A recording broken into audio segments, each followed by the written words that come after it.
While that shooting death in Camden County remains under investigation, we're looking at what unfolds during traffic stops, what police officers and deputies know when they pull up behind a driver, and what can be done to avoid conflict.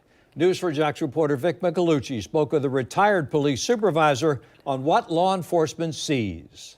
Stop the car! Traffic stops are high anxiety and potentially high risk for drivers and law enforcement. There's always apprehension when you stop a vehicle. We asked retired JSO Director Tom Hackney to walk us through the process. So the first thing that happens is that license plate of the car that you're stopping is called in, and you're getting some information feedback immediately on whether that car is stolen or wanted. Responders call in the license plate and quickly have access to a nationwide driver and vehicle information database called DAVID. It provides names, addresses, criminal histories, and more. And at that time, do you have any idea who may be behind the wheel? You've got some candidates, right? You're going to start getting information back on the registered owner of that car. If that registered owner of the car is wanted for anything, if there's any wants or warrants on them, that's going to come back as well. So, Tom, let's say you're behind someone, you find out that they've been arrested for armed robbery. Does that change the way that you handle this traffic stop, even if they're not currently wanted? Absolutely.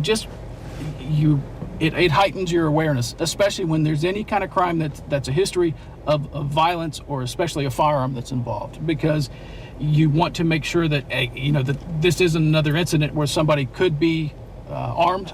What do you mean, why? So as you're coming up through the car, you're making visual observations. The officer's gonna touch the car. Hackney says while police need to stick to their training and standards, it's important that drivers do their part. Pull over in a safe place, avoid sudden movements, comply with commands, and even if you disagree with the officer, don't argue about a traffic stop on the roadside. Instead, present your side in court or potentially file a complaint with the agency.